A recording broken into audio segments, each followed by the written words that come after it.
Hey guys, if you've been watching this channel, you know that yesterday we sold our Chevy Silverado ZR2, and that's because we're about to buy a new truck. And we haven't disclosed what truck it is yet, but this is another hint because we're about to sell this. This is the long-term FJ that we had, that we bought several years ago. And the reason we're selling it is because, well, quite frankly, we need to combine the money from the truck and the sale of this vehicle to buy the new truck. And that should be a pretty big hint as to what we're trying to buy. To help you out some more, we sold the truck yesterday for $66,000, and we're going to sell this for $34,000 to the local Nissan dealership. Wow, that's $100,000 in the bank account for a new truck. What a round number. So come on, let's take a ride over there. Last time in the Toyota FJ, and I'll tell you all about this, and I'll tell you what I think of it and why I'm very sad to see it go. So let's go for a ride. Now, what makes this FJ unique and why we bought it is because it's completely stock. And I know that a lot of people like to lift their FJs, they like to add all sorts of aftermarket bumpers, but the real value in this truck is the fact that this one has not been, I'm not going to use the word molested, but changed in any way. So it's got 61,000 miles, and it's a 2014. Which is the last year of production.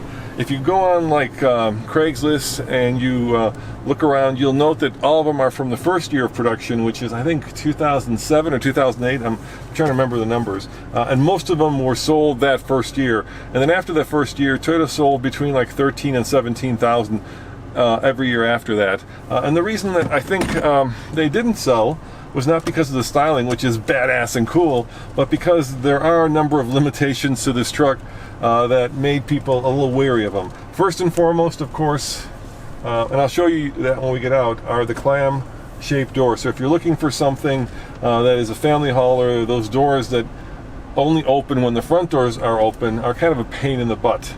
The other thing I think that made this truck a little bit hard to sell was the fact that it got pretty terrible fuel economy. Yeah, it's, very reliable, but at the same time, very thirsty.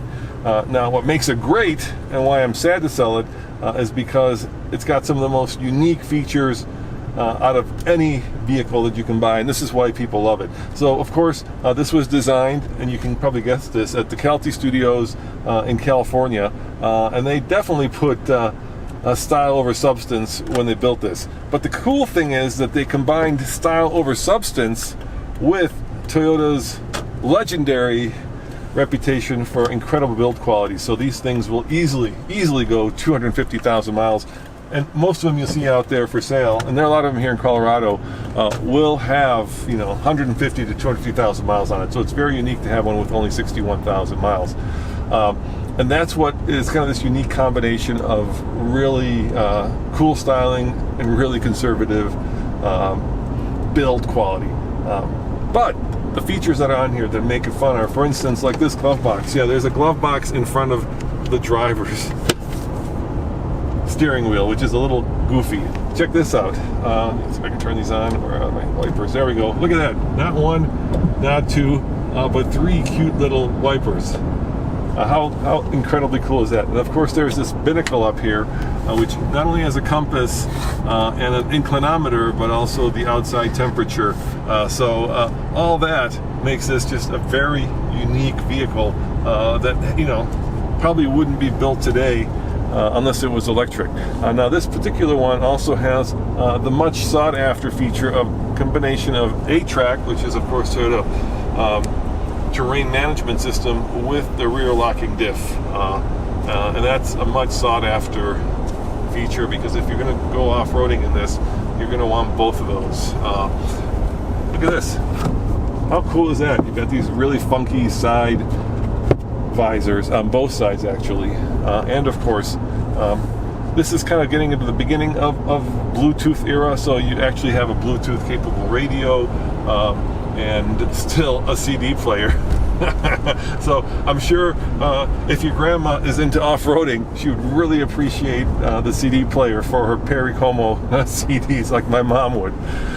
Some of the other cool things about this truck are that it has big controls for all of them, and they're very simple, right? So you've got these big controls for your HVAC, and this was back in the day when Toyota was designing vehicles to be used with gloves on. So this is definitely functionality over form. I love kind of this big gear selector and this traditional low range selector. It's just a really cool truck. Here you have only one cup holder back here, and then one cup holder up front here, and then a nice little cup that separates stuff. So the other cool thing is if you look at the instrument panel, it's got white instrument controls, and I think that's pretty badass as well. So just, you know, a really cool combination of features that you probably couldn't do today. And it's one of those cars that, you know, was built by a company that normally wouldn't build something like this. For instance, this body matching plastic trim piece that matches the outside of the car. You know, the other cool thing, of course, is the white roof. That was a definite design icon feature of all FJs. And then we didn't get the roof rack with ours, but I found it on eBay, I think, or maybe it was Craigslist, and added it because I figured that cool roof rack was part of the appeal of this car. There is a nicer version of this that are a little bit more collectible and sought after, and of course those are for all you Toyota fans. The Trail Teams version, and those are, you know, I don't know, I guess if you were into sports cars, it would be the M version or the AMG version or the TRD Pro version before that was a thing in this vehicle. So those go for even more money, but we bought this truck for $33,500, and we're selling it for $34,000. Right now, if you go to Hagerty, it says that they're worth about $38,000. KBB says it's worth a little bit more. So, you know, we are selling it, I think, at a little bit of a discount, but we are selling it to a dealer, so you got to leave some meat on the bone for them to make some money.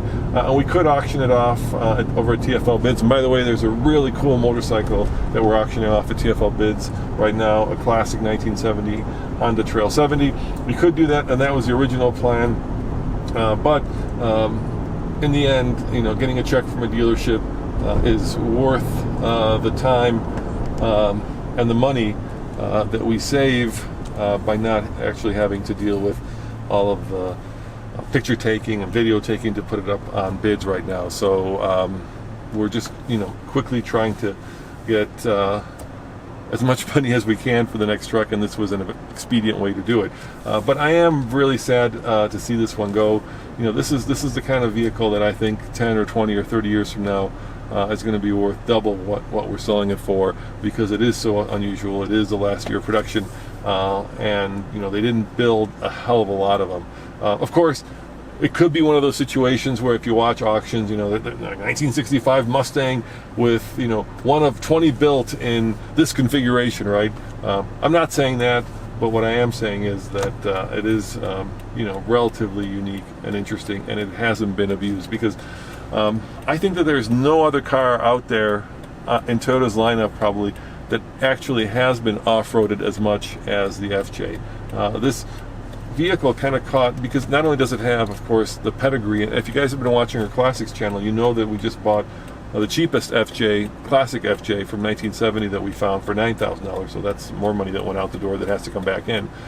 So not only does it have that kind of that pedigree of history of Toyota's off-roading longevity, and kind of goes back to the very first FJs, but it's also kind of caught the imagination of the same people who loved, like, the Hummer, where it's such an unusual vehicle that when you drive it down the street, and you know, you can look around here, right? Of course, Nissan had the Xterra. There's nothing else like it. It's just kind of one of those, you know, like unique vehicles that came around at a very special time that probably won't be repeated. And you combine all that with the crazy market that we're living in, and you know, this vehicle, I think I don't know if there might be a Monroney in there from when it was new. Let me check.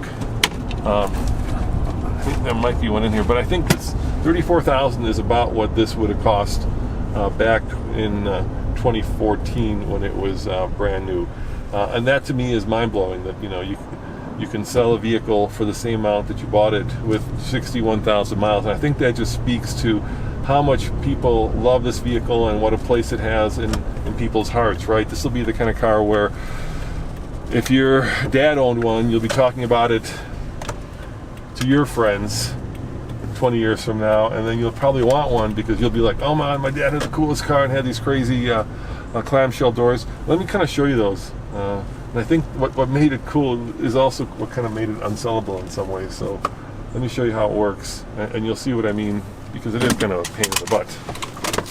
So